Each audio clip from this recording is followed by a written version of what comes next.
Morning. It's Monday, January 26th. The multi-front war in the Middle East is now 843 days old. I'm FTD Senior Research Analyst Natalie Ecanow, filling in for Jonathan Schanzer. Welcome back to the FTD Morning Brief. Well, I opened X yesterday and saw that the Qataris pledged $480 million to rebuild villages in South Lebanon. Well, I thought, here we go again.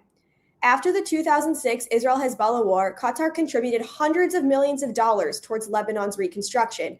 Qatari flags and billboards expressing gratitude from the local population popped up around Lebanon. 20 years later, Qatar remains willing to lend a helping hand, or at least open its wallet. The problem is that Qatari aid to Lebanon has always been unconditional. My colleague David Daoud and I published an article about this just before New Year's. No worries if you missed it, I'll recap. For 2 decades, Qatar has provided Lebanon financial and diplomatic assistance. But any stability Qatari efforts have produced has come at the price of sustaining Hezbollah and the political system that allows the terrorist group to grow. Now, it's possible that Qatar wants to strengthen Hezbollah, but equally, if not more likely, is that Doha is just pragmatic. The Qataris know there aren't any quick fixes in Lebanon, and that pursuing deeper, sustained change could seriously rock the boat. According to reports, Doha coordinated with the Trump administration on the latest $480 million pledge to guarantee that the new homes, once built, won't come under Israeli fire. So I take it the Qataris aren't opposed to attaching strings to their aid, but I'd argue these strings are misplaced. Call me crazy, but shouldn't Doha condition its aid on Beirut taking meaningful action against Hezbollah so that the Israelis don't need to target South Lebanon in the first place? Could the Qataris be helpful in Lebanon? Sure. Are they being helpful? It should come as no surprise to our regular listeners that the answer is no. Meanwhile, the world is still on pins and needles about a potential American military strike on Iran. Yesterday, the Islamic Republic unveiled a mural in Tehran showing jets on the deck of an aircraft carrier detonating in the shape of the American 5-point star. Next to it are the words, "If you sow the wind, you will reap the whirlwind." Or, in the words of Joe Biden, don't. Will we, won't we? I don't know. But the drumbeat of the news cycle goes on. The IDF announced yesterday that an operation is underway to recover the remains of the last Israeli hostage. Based on recent intelligence, the Israelis are searching a cemetery in northern Gaza. Israel's security cabinet met last night and decided not to fully reopen the Rafah crossing between Gaza and Egypt until the operation is complete. Limited pedestrian traffic under Israeli supervision will be allowed until then. Reopening Rafah is part of the second phase of the Gaza ceasefire, which kicked off a couple weeks ago. But remember, phase 2 wasn't supposed to happen at all until all of the hostages were returned. This is causing some disagreement between the U.S. and Israel, but nothing that can't be hashed out. White House envoy Steve Witkoff met with Israeli Prime Minister Benjamin Netanyahu in Jerusalem over the weekend, and it was reportedly quite constructive. Over in Jordan, King Abdullah ordered the military to undertake structural reform over the next 3 years. Jordanian forces need to keep up with the times, which means improving drone and artificial intelligence technologies, strengthening cyber capabilities, and being an all-around prepared modern fighting force. Jordan's faced a range of threats in recent years, including from the Muslim Brotherhood at home, narco-traffickers abroad, and an Iran looking to destabilize the Hashemite kingdom for its own strategic gains. Of course, that last bit is also a problem for Israel. The IDF is reportedly reactivating military posts along the Jordanian border that have been vacant for decades. The Israelis are clearing cobwebs, evicting bats, yes, I said bats, and refurbishing the old bunkers as part of an effort to beef up border security and prevent a 10/7-like attack from the east. Now let's bring it full circle with one last Iran headline before your Monday morning interview. Rumor has it that the U.S. is drawing up a list of regime figures involved in the mass execution of Iranian protesters. According to reports, the U.S. government stood up a special department to collect and verify intelligence. All I can say is may the regime fall and justice be served. And with that, it's time for the main thing. Last night, John sat down with Michael Rubin, a senior fellow at the American Enterprise Institute, not to mention a repeat offender on our program, to discuss Iran, Syria, Somaliland, Yemen, and more. Yes, that combo was recorded, and yes, we're going to have to air it right here, right now. So sit back, relax, and have a listen. Welcome back to the FTD Morning Brief, Michael Rubin. Thank you. All right, so we're airing a pre-recorded conversation from Sunday night. That means that Iran has not been attacked. It means that Donald Trump has not given the order for the American military to, bring down the regime. So given that, let's talk about what's going on here. Force buildup in the region, pretty enormous right now. This is not something that you just do because it's pretty expensive and it requires a huge amount of logistics. So, and you've worked at the Pentagon. Talk to us a little bit about what you think the messaging is here. Is there a way that he bluffs? Well, John, this has been a constant theme of mine that when people teach strategy at military academies, we have something called the DIME model, where every strategy should have a diplomatic, informational, military, and economic component. And so many presidents get it wrong because what they want to do is sequence. But in reality, the whole is greater than the sum of the parts. And so you want to have all your assets in place. And if Donald Trump wants to make a deal, diplomacy works best when there's the threat of something worse to come. And so, do you think that, based on what you're hearing, and look, just so everybody understands here at home, or wherever you're listening or watching, we keep hearing lots of different things. We hear that Donald Trump wants a deal. We hear that Donald Trump was waiting for information about, the protesters that were jailed and then executed, which we can talk about, but that has apparently happened. There's, any number of roads that we can take here. Do you have any clear sense of which one we're going down? I do not, but I'm not sure that Donald Trump has either. The man sometimes seems to shoot from the hip. In this case, however, by having those assets in the region, we have so many more options at our disposal. Look, the one item that I would like to see is to take Karg oil terminal offline, because 95% of Iran's oil flows through Karg. And because of that, you could literally starve the salaries of the Islamic Revolutionary Guard Corps and all these other militias from Iraq and elsewhere who are helping them out. So that would be first in my targeting. Look, clearly, Supreme Leader Ali Khamenei thinks that something bad is about to happen because he's gone into hiding again. He's basically become the 5th Teenage Mutant Ninja Turtle. I'm not sure I understand that reference, but I'm sure. Well, he's living in the sewers of Tehran. Okay, got it. I think I sort of get it. Underground. Right. You talked about one target. Okay, Karg Island, I get. I think as we talk about possible military targets, obviously you've got those ballistic missiles, and if the United States starts attacking, and then Iran unleashes those missiles, and there's 4, 5, 6, maybe even 7,000 of these ballistic missiles that could hit Israel, they could hit the UAE, they could hit Saudi Arabia, they could hit American servicemen and women across the Middle East. They obviously need to be a target. I'm thinking that probably whatever is suppressing the satellite uplink probably also needs to be hit so that Iranians can communicate with the rest of the world. IRGC, Basij, am I missing anything else in terms of what a full strategy would look like if we go down the kinetic route? Well, first of all, remember in the 12-day war in June 2025, the timing of that was largely determined by Iran trying to reconstitute its anti-air defense that the Israelis had shattered back in April and October of 2024. So that's going to be one big factor. You do want to knock off the air defense. But with regard to these other targets, you don't want to self-deter because Iran tends to be more bluster than reality. And we saw a point of declining ability to actually send the massive waves to overcome the Israeli air defense and so forth. But what you are going to see is the U.S. Navy about 400 miles off the coast of Iran, because when you're 400 miles off the coast, it may seem counterintuitive. You don't want to send carriers into the Persian Gulf. You want them outside because by then they can strike at Iran, but they don't have to worry about the drones, the short-range missiles, the speedboats, and so forth. One corrective, however, I'm not so sure that Iran has actually taken down the satellite uplinks and so forth. What you've seen is the Islamic Revolutionary Guard Corps, which always likes to profit on the side. They were selling a lot of the Starlink terminals. And so they had a list of exactly who had them. But what we found is Starlink terminals which entered Iran through other means are still operational in many cases, and that's how we're getting some of the information out of Iran. Okay, interesting. Had not heard that. Okay, I want to pivot to inside Iran because obviously the protest movement's been largely crushed, but it's not gone, right? We're still seeing that. I've seen some of the videos. It does seem like there's still people coming out into the streets, maybe not in the same numbers. We're hearing astronomical numbers of dead now.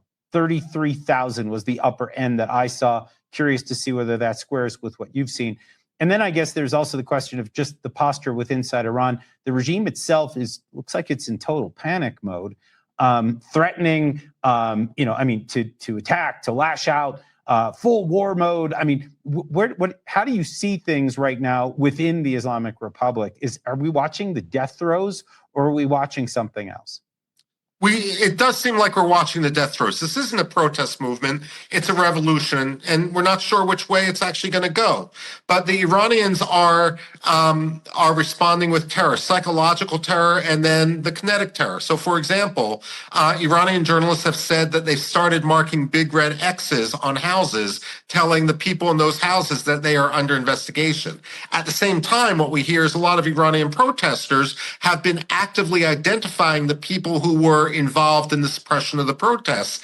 And so what wouldn't surprise me is instead of just having these night protests and so forth where people were subjected to massive violence, I wouldn't be surprised if we started seeing a guerrilla movement in which Iranians started assassinating members of the Basij, members of the Islamic Revolutionary Guard Corps, because they have their names, they know where they live, and they've made clear they're going to be coming after them. Wow. That's a pretty scary scenario, but I think probably pretty well deserved. In terms of those casualties, right? And there was the report that the Mossad apparently provided, the White House provided the CIA, showing beyond a shadow of a doubt, at least according to some reports, that they were able to prove that there were mass executions taking place. And that was, of course, one of the things that Donald Trump said. He basically gave the regime an out, said, don't execute these prisoners and I won't attack. Well, that may have just changed. What is the sense that you're getting from folks that you're talking to? Are these numbers accurate?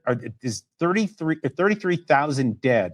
Does that sound like it's within the realm of the possible? That's an enormous number. Just to be clear, this protest movement is not even, or this revolution, as we might call it, is not even a month old.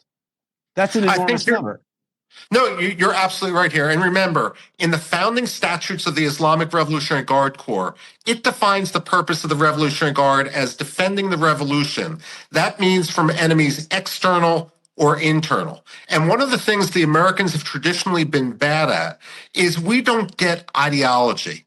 But you can enter the Revolutionary Guard bubble when you're 8 years old. You can join the equivalent of evil Boy Scouts. And if you've been fully indoctrinated into the system, the rhetoric of people like Mahmoud Ahmadinejad, who came from that same bubble, we may look at it as just ridiculous. How could anyone believe it? But if you're fully indoctrinated, then you believe it and you're willing to fire on those people in the streets. That's what we don't get consistently when we try to approach the Iranians with diplomacy, and they kind of look at us as naive Westerners and look at diplomacy our way as being an asymmetric warfare strategy which they can exploit. Yeah. And of course, it's not just the IRGC or the Basij that are mowing down Iranians on the streets. We're also hearing that Arabic is being spoken, right? So that means Hezbollah, the Houthis, Shia militias from Iraq, even Shia militias from Afghanistan, for that matter, or Pakistan, have been recruited to actually enforce order on the streets and to cut down these protesters. Really, we're still trying to learn about these numbers. Some people have questioned them, but look, we know that it's probably at least 10,000, very likely 20,000, 30,000, 33,000, who knows, but just enormous numbers and just horrific when we think about it. But it's certainly fueling this sense that we're watching the regime just in a downward spiral. Because when you start doing that, you're no longer upholding this sort of sense of nationalism. It's a different ideology, as I think that, as you just suggested. I want to ask you about a couple of other things in the time we've got left. Because hey, John, can I just insert one point? Of course. Just remember, even if in the short term they crush this revolution, Ayatollah Khamenei is about to turn 87 years old. And when he dies, there's not going to be that command and control in order to put this down again. So at the very least, we might see the end of the beginning rather than the beginning of the end. Yeah, and by the way, I would also just add, and I'm not telling you that it's happened, but I would just say, just imagine for a minute that, the Trump administration, U.S. intelligence was doing a lot of outreach to the Maduro regime in Venezuela before they nabbed Maduro, as a means to try to ensure that there's some continuity of government, or to identify individuals that might be able to take over if and when the supreme leader is gone, or if and when the regime falls. I would be shocked if we're not doing that. And I would be shocked too. Yeah. And so I would guess that there are contingencies that they're working on as we speak. But okay, I want to pivot to a couple of other quick files, and we can maybe try to get through them in rapid fashion. Yeah. The first one, and I know you're following this very closely, is what's been happening in Syria. You got the Syrian regime, the al-Shara regime, formerly Jolani, former al-Qaeda, showing that it very much has that DNA of al-Qaeda, right? I mean, there are clashes going on in the north with the Kurds. We already know about the clashes that were happening, the slaughters that were happening with the Druze in the south. The Alawites, the sect formerly associated with the fallen leader of Syria, Bashar al-Assad, they're not exactly enjoying life either right now. So you're looking at minorities coming under enormous pressure inside this country. You're looking at the potential for a flashpoint with the Kurds, who are, by the way, the most organized militarily. They are large in number, not just in Syria, but across the Middle East, 30, 40 million people. You get a sense that things are not going the way they should. We're hearing from Tom Barrack, the ambassador from Turkey, who plays a lot in the Syrian space, that this is a good thing. This is consolidation of power inside Syria. What does Michael Rubin have to say about that? Well, I was in Syria in late October, in Damascus. Vacation, right? Club Med. No, vacation is Libya. Syria is work. At any rate, no. The point here is that Syria is not going well, and both in Damascus and elsewhere, people thought that Syria would be devolving into war within the year. That war has come sooner. I just came back from Brussels talking with a bunch of the Kurds, asking about their strategy, and this is the big takeaway. When Turkey made its ceasefire with the PKK, the logic of the PKK was that what they had built in Syria was so important that they didn't want it being diminished with this PKK terrorist calumny. And therefore, they were willing to dissolve in order to preserve it. The problem here is if you have these jihadists who are taking over the Kurdish zone, throwing women off buildings and so forth, then what was the goal of having this PKK ceasefire? And if they conclude that politics can't work, that the goal of Turkey and Turkish-backed forces is eradication, then what you could have is not just war break out in Syria, but a full-scale civil war re-erupt in Turkey. Yeah, and then again, you got Kurds in Syria, you got Kurds in Iran, you got Kurds in Iraq. This is, Kurdistan has always been something that has been deferred. The Kurds have been, the Kurds get in the way. Exactly right. But these people have a quasi-state, and if they feel like they're getting pushed into a corner, I do get a sense that this is a miscalculation on the part of the point is they have no place else to go. And perhaps there's some triumphalism. You have the Hail Mahdi pass and spiking the football, and it just doesn't work in this context. Yeah, I think it doesn't. I think it's an overplay, and it does. But I will also say this: amidst everything else that we're watching right now around the region, possible strikes in Iran, ongoing seven-front war in the Middle East, the idea that you could have some kind of a large-scale Kurdish, Turkish, Syrian clash, this is not something that I would have welcomed then. I wouldn't welcome it now, but I also see why the Kurds might go in this direction. Okay, a couple of other files before we wrap up. Somaliland. I know you've gone there for Club Med vacations. By the way, for folks listening, watching, Michael goes everywhere. I'm a little jealous of his passport collection. And I tend to travel myself, but nobody travels like Michael Rubin. So you've been to Somaliland. I'd like to go at some point. What is the fallout right now from the Israeli recognition of Somaliland? What are we watching unfold? I'm watching the Somali government in Mogadishu, slam this move left and right. The Turks are unhappy. The Arab League doesn't seem to be, I guess the OIC doesn't seem to be particularly happy. What's the next? What do we watch for next in Somaliland? You know, there's a lot of bluster in the short term, a lot of hot air, but Somaliland has been functioning as an independent state since 1991, so not much changes on the ground. And the fact of the matter, when push comes to shove, is Somaliland has a functioning government which controls its territory. Somalia doesn't. And so Somalia can try to pretend they have sovereignty, but if you can't walk, I mean, we saw the Chinese deputy foreign minister's plane turned around because they couldn't guarantee his security in Mogadishu, when at the same time in Hargeisa, you can walk around without any security whatsoever. I mean, the reality doesn't always adhere to Arab League pronouncements. So what you're going to have very, very quickly is a pause, and then I wouldn't be surprised if you saw a few other countries which decide that they're going to be second, they're going to be third. Ethiopians have always joked they won't be the first country to recognize Somaliland, but they won't be the third country either.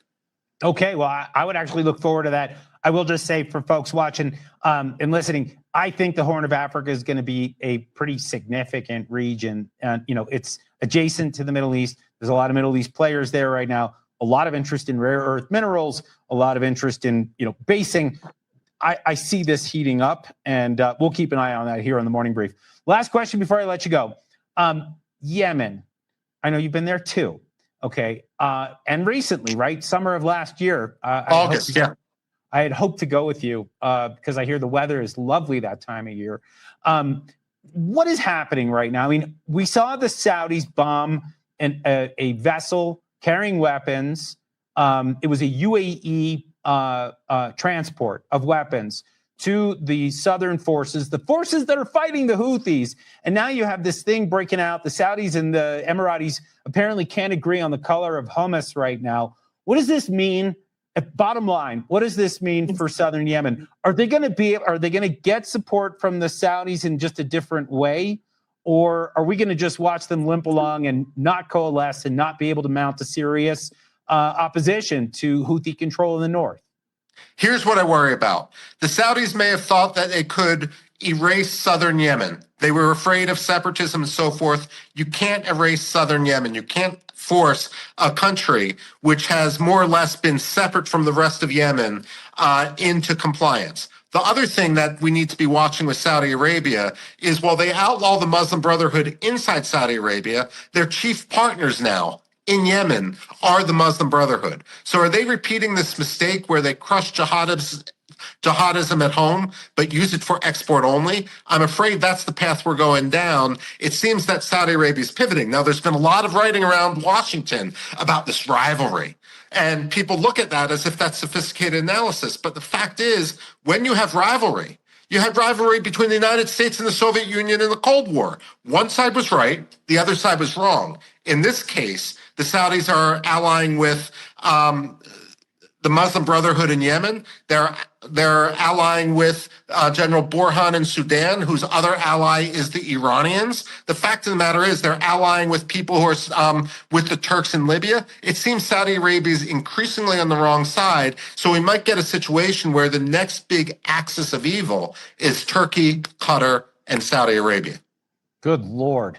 And by the way, they're also talking about some kind of a peace agreement or some kind of defense pact with Pakistan. Right. And that's why you want to look at what Mohammed bin Zayed, the president of the United Arab Emirates, when he had this 3-hour trip to India, signed a lot of defense pacts. So that looks, the India, United Arab Emirates, Israel alliance seems to be the counterweight that's developing. All right. So everything's in play. Right. We and just, to put a finer point on things, we knew the map was changing. We were all thinking about just Iran going away. Right. And maybe Turkey trying to fill the void. But what we're watching right now is something that looks far more chaotic. I think this conversation is maybe help draw that into focus. I want to thank you, Michael Rubin, for joining us. Thank you for this pre-recorded conversation. I guess it means that we didn't bomb Iran yet, but we thank you. And I'm sure we'll have you on again as a repeat offender. Thank you.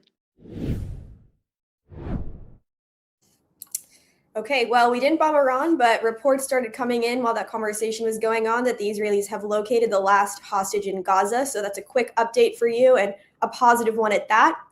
And with that, show's over. If you're in the mood for more, head over to our website or check out our socials, and please do consider making that tax-deductible donation at fdd.org/invest. Tune in Wednesday for another episode of the FDD Morning Brief. Until then, I'm Natalie Ecanow signing off for FDD.